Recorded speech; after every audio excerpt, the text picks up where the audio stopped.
بدقسمتی سے پاکستان بنتے ہی ہمارے رہنمایان قوم فوراً اس دار فانی سے کوچ کر گئے. انہیں زیادہ موقع نہ ملا جو پودا لگایا تھا اس کی گوڈی کر سکیں، اس کو غذا فراہم کریں اور اس کو تناور درخت بنتا ہوا دیکھ سکیں، اس کا پھل کھا سکیں. پھر منزل انہیں ملی جو شریک سفر نہ تھے. پھر گدیں آ گئیں جو اس وطن کو نوچنے لگیں، اور 70 سال سے اس ملک کو نوچا جا رہا ہے. ایک تو اس نظریے پہ کام نہیں کیا گیا جس نظریے نے ہمیں ایک قوم بنانا تھا. ہمارے دیہاتوں میں آج بھی چودھری اور کمی کی تقسیم موجود ہے، اور ہمارے شہروں میں آج بھی سرمایہ دار اور غریب کے درمیان فرق حائل ہے. آج بھی گورے اور کالے کی تقسیم یہاں پائی جاتی ہے. اسلام تو اسے ختم کرنے آیا تھا، اسلام تو اسے مٹانے آیا تھا. حضرت ابو ذر رضی اللہ تعالی عنہ نے ایک دفعہ حضرت بلال کو جو ہے وہ کالی ماں کا بیٹا کہہ دیا تھا. اللہ اکبر. تو وہ روتے ہوئے حضور کے پاس آئے، کہا جب سے اسلام لایا ہوں کبھی اتنا دکھی نہیں ہوا.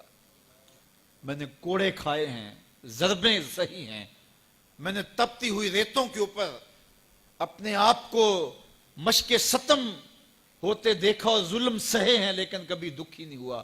آج دکھی ہو گیا ہوں. کہا کیا ہوا؟ کہا ابو ذر نے مجھے کالے ہونے کا تانا دیا ہے، کالی ماں کا بیٹا کہا ہے. تو میرے رسول نے فرمایا جاؤ ابو ذر کو کہو کہ جن خواتین کا میں دودھ پیا ہے ان میں سے ایک ایمن کا رنگ سانولا تھا. تو کہا جا کے یہ تانا ابو ذر کو کہو کہ اپنے نبی کو بھی دے. حضرت بلال جاتے ہیں اور کہا حضور کا پیغام ہے کہ میں نے ایمن کا دودھ پیا ہے. تو جو تانا مجھے دیا ہے حضور کہہ رہے ہیں مجھے بھی آ کے دے. اللہ اکبر. اب وہ ابو ذر بلال حبشی کے آگے ہاتھ جوڑ رہے ہیں کہ بلال تو مجھے معاف کر دے، تو مجھے معاف کر دے. اللہ اکبر. یہ اسلام کا دیا ہوا فیضان تھا. ہم گروہوں میں بٹ گئے، ہم فرقوں میں بٹ گئے. چھوڑ کے آپ کا دامن رحمت آقا ہم سے بھول ہوئی. کھو دی اپنی قدر و قیمت آقا ہم سے بھول ہوئی. دیکھ ہماری آنکھ مچولی اپنے سینے اپنی گولی.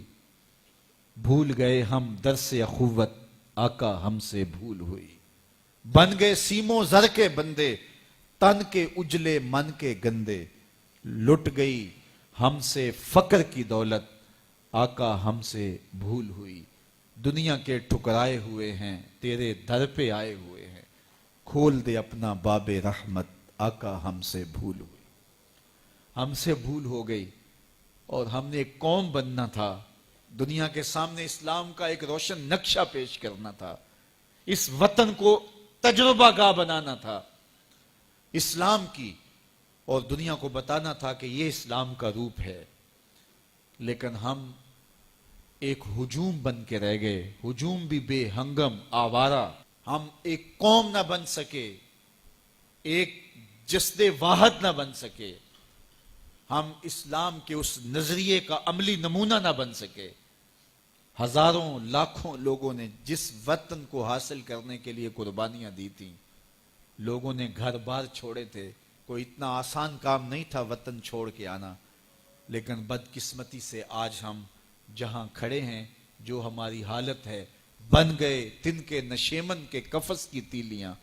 بن گیا کیا چلے تھے ہم کیا بنانے کے لیے. 23 مارچ تجدید عہد کا دن ہے. آج ہم عہد کریں کہ ہم نئے آہنگ سے، نئے ارادے سے، نئے بانکپن سے قوم سازی کا عمل کریں گے، اور اپنے وجود کو قوم کے وجود میں گم کر کے رسول کریم صلی اللہ علیہ وآلہ وسلم کی امت کا ایک فرد بن کے جئیں گے. آپ سوچ رہے ہوں گے کہ میں تنہا بیٹھ کے ان چند ہزار لوگوں کے اندر یہ بات اگر کروں تو اس سے کیا فرق پڑتا ہے. حالات تو دیگرگوں ہیں، لیکن مجھے صرف اپنے حصے کا کام کرنا ہے، اور میری ذمہ داری اتنی ہی ہے. اس جگنوں کی طرح جو اندھیرا چھا جائے تو اپنی پیٹھ پہ لالٹین باندھ کے اندھیرے مٹانے کے لیے چل نکلتا ہے. اسے بھی پتا ہوتا ہے یہ ساری ظلمتیں مٹا دینا میرے بس کا روگ نہیں، لیکن وہ اپنے حصے کا چراغاں ضرور کرتا ہے اور اپنے کام میں کوتاہی نہیں کرتا۔ اس لیے مجھے اور آپ کو اپنے حصے کا کام ضرور کرنا ہے۔ آپ نے ابھی تک ہمارا چینل سبسکرائب نہیں کیا تو ابھی سبسکرائب کریں اور بیل آئیکن کو کلک کر کے ہماری لیٹسٹ ویڈیوز کے بارے میں